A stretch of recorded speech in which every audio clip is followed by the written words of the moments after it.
And welcome back to the Flow Sports Fix on this Wednesday evening. And I've got the Flowman in the studio, and there is something I wanted to bring to his attention and for us to have a conversation about it. I'm not sure his thoughts. I think he might be leaning one way, but as I've done this in the past, I've often been surprised when he finally gives me his answer. So he's not really sure what I'm going to ask him, but here we go. Flowman, you're a Crows fan, so that's we should get that there straight away. The game against Melbourne on the weekend, those final moments, and there's been a lot of conjecture about that, and the umpires have been criticised and the AFL's apologised. They got things wrong and all that. So putting that just aside for a sec, I'm just wondering, how long before a situation comes up in an AFL match of a critical nature, let's just say that was an opportunity for the Crows to make it to a prelim final and now they're not. It could happen one day, maybe the Crows could make it, but we'll get there. No. But I'm just wondering how long before there is the introduction. I think it will be an eventuality of a coach's challenge. We've seen it in other sports, in Major League Baseball, American football. It's in tennis with the Players' Challenge. We've seen it in soccer, in the World Game with the VAR and other sports. We know it's there. How long before it is instituted into the AFL where the coach can challenge an umpire's decision that's been made?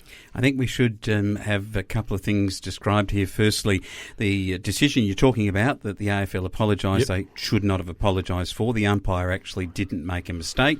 Video evidence conclusively shows the incident between Spargo and Nick Murray, the boy from Ganmain.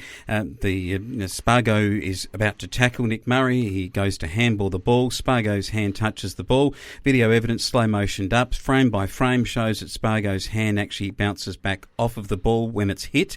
It goes back in an upward motion, and the ball then goes in a different trajectory to the which way it was going to be handballed, which was more towards a squarer point to the boundary line, where there is coming into scene 39, number 39, which is Duday, and that's where Murray was looking to handball the ball.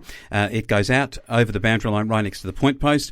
So Spargo effectively, with a deft touch on the ball in the tackling motion, potentially could have drawn the game for his side. It would have put the point through, and it went just on the correct side of the point post for the Crows to hang on by 1 point. So first and foremost, the umpires didn't make a mistake, which I'd be the first to criticise them if they did, because I've sat at that end of the ground of the Adelaide Oval and watched a lot of mistakes by the men in green, and ones that are wearing Chemist Warehouse on their back where they can get spectacles from, if you know what I'm saying. They didn't make a mistake. The boundary umpire didn't call it. There's the second point here, that in that particular situation in the SANFL and in country football, the last possession off, if it's in the act of tackling, would be thrown in.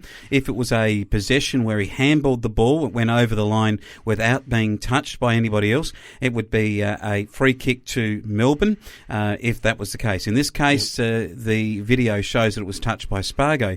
At the ground, most people probably didn't realise that Spargo had touched it, probably including the umpires. And so that's why the AFL have said that the umpires have got it wrong. So the video footage proves differently. Now, there is a good case for video evidence. The problem with that is we spent about 4 or 5 minutes actually rewinding that particular frame we did earlier to get there. Now, I then ask you that if we were to do that with 4 different frames from 4 different cameras to get the final result, how long does that take? And that's my problem with the VAR in soccer or the World Game football. I think it takes too long. It drives the fans absolutely insane. We want to get on with the game. It takes the momentum away from the team that could be coming home with a wet sail and has got 25 seconds to get that score. We spend 25 then seconds on it, and then finally we restart play. The whole atmosphere's gone and so forth. Let's leave it to the umps to umpire the game. As much as we criticise, you need to go to Chemist Warehouse and get some spectacles, or Specsavers, that's where you go. Optical ones, or wherever you get them from, your optometrist. A few comments from the crowd are quite great when it comes down to this, but I don't see any issue here at all with that particular decision. And I don't see your point about a coach making a challenge. Now, if they were given one challenge a game, I can just see where a coach is going to leave it till the last quarter. They're 10 points down. They're coming home with a wet sail. Challenge the call that goes the other way, which is a 6-pointer to the other side, and put the lights out of them. We'll sit around for 5 minutes trying to work out a challenge. And I just don't feel that, even with the television rights, all the other things here to get it done by the news and so on, I just reckon leave it to the umpires. umpires. Let's let them umpire the game. I don't like the goal umpire interpretations until they get better frame technology, which actually shows it a lot clearer. And I think this year they've improved those technologies. Yeah. But ultimately, let the umpires umpire it, and we've just got to take it. 1 point to the Crows. You know what? I've watched a fair few games that have involved the Adelaide Crows where they've lost and should have won because of umpires' decisions. And, you know, that's the way the cookie crumbles. We walk away, we come on air on the Monday, and we say, well played to the D's or well played to Hawthorn. Still Collingwood ripped the Crows off by an umpire's decision back in a qualifying final. It was a mark paid down forward to Collingwood. Big Ben Rutten, I think, was trying to spoil. I look back on it and go, Crows were into a preliminary final at that point, and they paid it to Collingwood. He went back from 35 and slotted it, and the game's over. I think we can all pick out a game where we feel ripped off, but ultimately that's part of the sport we play, it's part of the sport we love, and that's why we have umpires. And I actually love the umpires now more than ever before because they were correct on that decision. I'm just letting that digest, folks. Yeah, I was caught by surprise as well about the Flowman loving umpires. You heard it. We're going to have to put that in a promo, I feel. I think so. That's worth it. Now, just while I've got you here, I just want to ask you your thoughts on the tackle of the Gold Coast game. And Nick Holman. Nick Holman, and just get your thoughts on that. Good tackle. Good tackle, you agree with that? Absolutely. He didn't drive him into the ground forwards. I didn't think so either. He tried to pull him to the side, which is what you have to do. He can't pull him back underneath his own weight because the momentum and the speed of the tackle's going forward. If he were to do that, he could cause serious knee injury to either himself or the person he's tackling, or ankle injury, buckling the leg underneath them.